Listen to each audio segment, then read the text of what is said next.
ცხონება გინდა თაღლითობით გამჟღავნდები. ხო და მე ძალიან ცუდი იქნება, დაავკოლებ ბევრი. ხო და ერთი მამა გამოიჩა, კიდე ამისი ხელმძღვანელი იყო ღირსი მამა ალექსი შუშანია. ესეც ძალიან ძლიერი კაცი იყო. ამას მოესწრო ეს და ამიტომ სწორი გზა არ დაკარგა.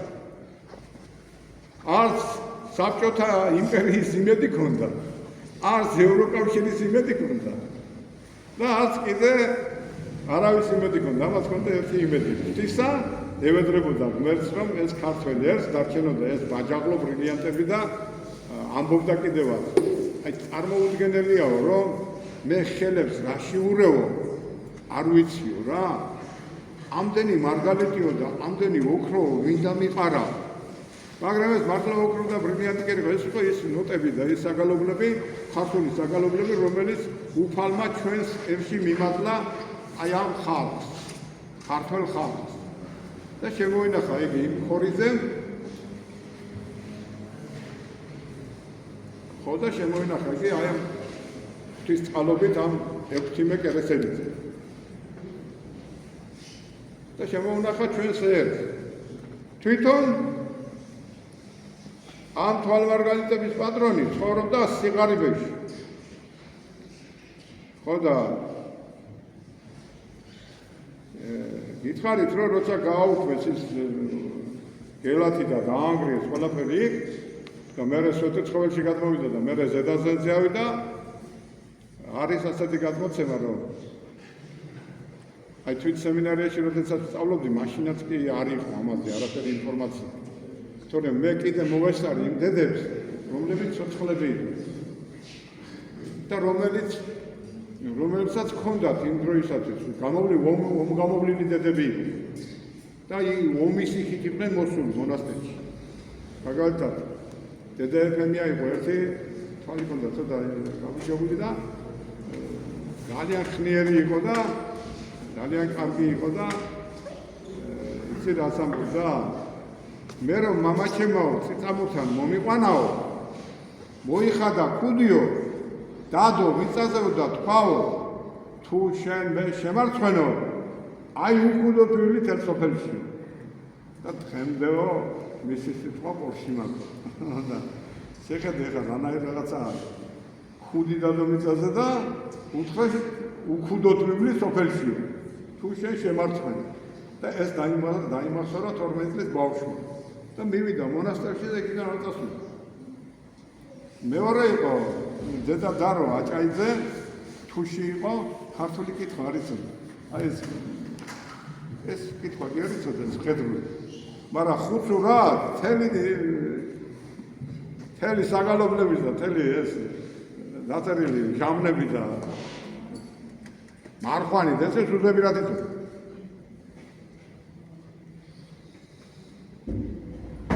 ზოგჯერ ერთხელ მეგოწმდებოდა ასეთ რამეს, რომ მე ვარცის მინახიაო და ისეთი უგულესი ვარ, არავინ არ გამომეცხადავა. იმაზე ტიროდა, წმინდანი არ გამომეცხადავა, ღვთისმშობელი არ გამომეცხადავა, ყველას გამომეცხადავა, ამბობდა ხალხი მე გამომეცხადა, ის გამომეცხადა. ამაზე არავინ არ გამომეცხადავა და მე ვთქვა ძალიან უგულესი ვარ და მე ვფიქრობდი, რომ თვითონ ვერ ხდებოდა, რომ რამდენად ანგელოზობრივი ცხოვრები ცხოვრობდა. და ღმერთი უმალავდა ეთქვა მამას, თვითონ ამ პატანება არ დადაგებოდა. ალბათ ასე იყო. და ის რა ვიცი, ღმერთს ცხონებულია და ღმერთს მაცხონდა. ძალიან კარგი ადამიანები იყო და მე ამას აუცილებლად ვკითხავდი, რომ იმიტომ რომ ეს ექვთიმე გარდაიცვალა 1944 წელს. 1944 წელს ამ დროს დედები იქ ავიდნენ. და იქ იქნებოდა ის დედები, რომელიც ამას თვითონ ხილველი იყო ამის. ალბათ იქნებოდა, მაგრამ ჩვენ ეს ინფორმაცია არ იყო.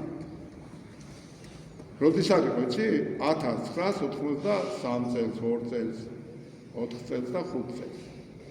და არც ამდენი რაღაცა იყო, წიგნები და რაღაცები. დღეს თქვენ ყველაფერი გააქვთ. ყველაფერი თუ არა გაქვთ, იმდენი ინფორმაცია გაქვთ, მეტი რო არ შეიძლება. და თქვენ უბრალოდ უნდა მოინდომოთ, რაც შეიძლება განათლება. რომ არ მოტყულდეთ. და მარტო პირდასაღებად არ მიხვიდა ზიარებასა. განახლებისთვის უნდა მიხვიდა ზიარებასა და განახლებისთვის უნდა მიხვიდა უფრო შენი თავის შეცნობისთვის უნდა მიხვიდა.